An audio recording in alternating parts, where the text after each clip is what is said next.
ಇಷ್ಟಕ್ಕೂ ಸಲ್ಲಿಕೆಯಾಗಿರುವಂತಹ charge sheet ನಲ್ಲಿ ಏನಿದೆ, ಯಾವ ಸೆಕ್ಷನ್ ಏನು ಹೇಳುತ್ತೆ ಅನ್ನೋದರ ಡೀಟೇಲ್ಸ್ ಅನ್ನ ಬನ್ನಿ ನೋಡೋಣ. ಯಾವ ಸೆಕ್ಷನ್ ಏನು ಹೇಳುತ್ತೆ ನೋಡೋದಾದ್ರೆ ಐಪಿಸಿ ಸೆಕ್ಷನ್ 376(2)(f), 376(2)(n), 508ರ ಅಡಿಯಲ್ಲಿ ಈ ಚಾರ್ಜ್ ಶೀಟ್ ಸಲ್ಲಿಕೆಯಾಗಿರುವಂತದ್ದು. 376(2)(f) ಪ್ರಕಾರ ನಂಬಿಗಸ್ತ ವ್ಯಕ್ತಿಗಳಿಂದ ಅತ್ಯಾಚಾರ ನಡೆದಿದೆ ಅನ್ನುವಂಥದ್ದು. ಗುರು ಮತ್ತು ಶಿಷ್ಯರ ಸಂಬಂಧವಿರುವುದರಿಂದ ಗೊತ್ತಿದ್ದವರಿಂದಲೇ ಆಗುವಂಥದ್ದು. 376(2)(n) ಪ್ರಕಾರ ಒಬ್ಬರೇ ಮಹಿಳೆಯ ಮೇಲೆ ಪದೇ ಪದೇ ಅತ್ಯಾಚಾರ ನಡೆದಿದೆ ಎನ್ನುವಂಥದ್ದು ಕೂಡ ಚಾರ್ಜ್ ಶೀಟ್ ನಲ್ಲಿ ಸಲ್ಲಿಕೆಯಾಗಿದೆ.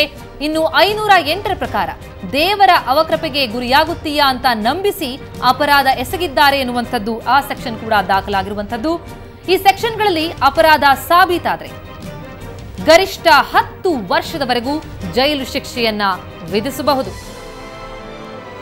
ಭಾರತೀಯ ಸಾಕ್ಷ್ಯ ಅಧಿನಿಯಮ 114(a) ಪ್ರಕಾರ ದೂರುದಾರ ಮಹಿಳೆಯ ಅಸಮ್ಮತಿಯ ಬಗ್ಗೆ ಸಾಬೀತುಪಡಿಸೋ ಅವಶ್ಯಕತೆಯೂ ಇಲ್ಲ.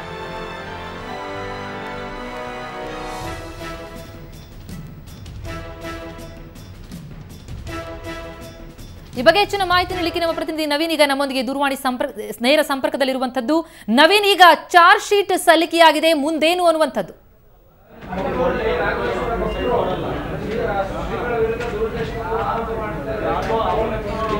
ಕೇಳಿಸ್ತಾ ಇಲ್ಲ. ಎಸ್, ರಾಘವೇಶ್ವರ ಶ್ರೀಗಳ ವಿರುದ್ಧ ಚಾರ್ಜ್ ಶೀಟ್ ಸಲ್ಲಿಕೆಯಾಗಿದೆ. 151 ಸಾಕ್ಷಿಗಳ ಉಲ್ಲೇಖ ಅದರಲ್ಲಿರುವಂಥದ್ದು.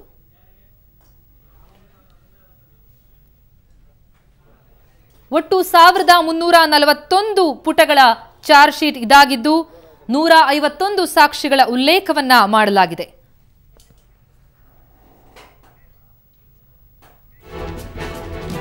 ಈ ಬಗ್ಗೆ ಹೆಚ್ಚಿನ ಮಾಹಿತಿ ನೀಡಲಿಕ್ಕೆ ನಮ್ಮ ಪ್ರತಿನಿಧಿ ರಮೇಶ್ ಈಗ ನಮ್ಮೊಂದಿಗೆ ನೇರ ಸಂಪರ್ಕದಲ್ಲಿದ್ದಾರೆ. ರಮೇಶ್, ಈಗ ಚಾರ್ಜ್ ಶೀಟ್ ಸಲ್ಲಿಕೆಯಾಗಿರುವಂತದ್ದು ಮುಂದೇನು ಅನ್ನುವಂಥದ್ದು?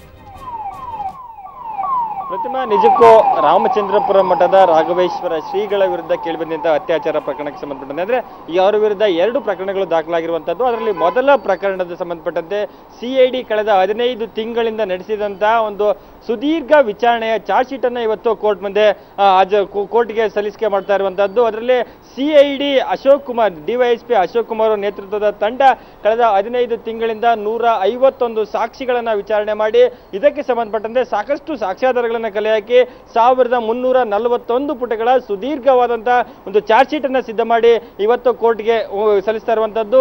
ಮ್ಯಾಜಿಸ್ಟ್ರೇಟ್ ಕೋರ್ಟ್ನ 1ನೇ ACMM ಕೋರ್ಟ್ ಮುಂದೆ ಇವತ್ತು ಅಧಿಕಾರಿಗಳಿಗಾಗಲೇ ಚಾರ್ಜ್ ಶೀಟ್ ನ ಪ್ರತಿಗಳನ್ನು ತೆಗೆದುಕೊಂಡು ಬಂದು ನ್ಯಾಯಾಧೀಶರ ಮುಂದೆ ಈಗಾಗಲೇ ನೀಡ್ತಾ ಇರುವಂತದ್ದು.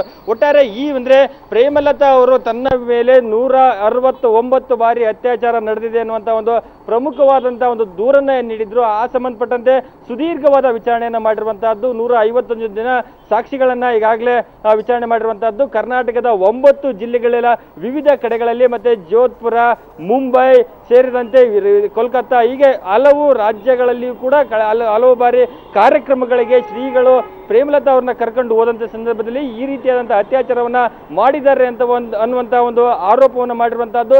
ಅದಕ್ಕೆ ಸಂಬಂಧಪಟ್ಟಂತೆ ಸಿಐಡಿ ಅಧಿಕಾರಿಗಳಿಗೆ ಸಾಕಷ್ಟು ಪೂರಕ ಸಾಕ್ಷ್ಯಾಧಾರಗಳು ಈಗಾಗಲೇ ಲಭ್ಯ ಆಗಿದೆ ಅನ್ನುವಂತಹದ್ದು ಈಗ ಚಾರ್ಜ್ ಶೀಟ್ ನಲ್ಲಿ ಉಲ್ಲೇಖ ಮಾಡಲಾಗುತ್ತೆ. ಅದರಲ್ಲಿ ಪ್ರಮುಖವಾಗಿ ಐಪಿಸಿ ಸೆಕ್ಷನ್ 376(2)(f)(2)(n) ಮತ್ತೆ ಜೊತೆಗೆ 508 ಸೆಕ್ಷನ್ 508ರ ಅಡಿ ಒಂದು ಚಾರ್ಜ್ ಶೀಟ್ ಅನ್ನ ಈಗಾಗಲೇ ಸಬ್ಮಿಟ್ ಮಾಡ್ತಾ ಇರುವಂತದ್ದು.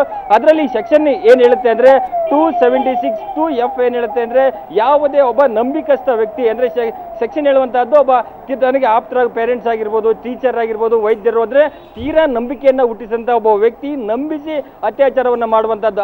ಆ ಒಂದು ಸೆಕ್ಷನ್ಗೆ ಈ ಒಂದು ಅಟ್ರಾಕ್ಟ್ ಆಗುವಂತದ್ದು ಅಂದ್ರೆ ತೀರಾ ನಂಬಿಕೆಯನ್ನ ಹುಟ್ಟಿಸಿ ಆಪ್ತರು ಅದ್ರ ಜೊತೆಗಿದ್ದಂತ ಒಬ್ರು ಗುರುಗಳು ಅಂತ ಹೇಳಿ ನಂಬಿಸಿ ಈ ರೀತಿ ಅತ್ಯಾಚಾರವನ್ನ ಮಾಡಿದ್ದಾರೆ ಅನ್ನುವಂಥದ್ದು ಒಂದು ಮಾಡ್ತಾರೆ. ಮತ್ತೊಂದು 276(2)(n) ಏನ್ ಹೇಳುತ್ತೆ ಅಂದ್ರೆ ಒಬ್ಬೇ ಮಹಿಳೆಯನ್ನ ಪದೇ ಪದೇ ಅತ್ಯಾಚಾರ ಮಾಡುವಂತದ್ದು. ಈ ರೀತಿ ಒಬ್ಬ ದೇವರ ಹೆಸರಲ್ಲಿ ನಂಬಿಸಿ ಅತ್ಯಾಚಾರವನ್ನು ಮಾಡಿದ್ದಾರೆ ಅನ್ನೋಂತೇಳಿ ಪೂರಕ ಸಾಕ್ಷಿಗಳನ್ನ ಇಟ್ಕೊಂಡು ಕೋರ್ಟ್ ಮುಂದೆ ಸುದೀರ್ಘವಾದ ಚಾರ್ಜ್ ಶೀಟ್ ಅನ್ನ ಸಲ್ಲಿಸ್ತಾ ಇರುವಂತಹದ್ದು. ಪ್ರತಿಮಾ, ಥ್ಯಾಂಕ್ ಯು ರಮೇಶ್ ತಮ್ಮೆಲ್ಲ ಮಾಹಿತಿಗೆ.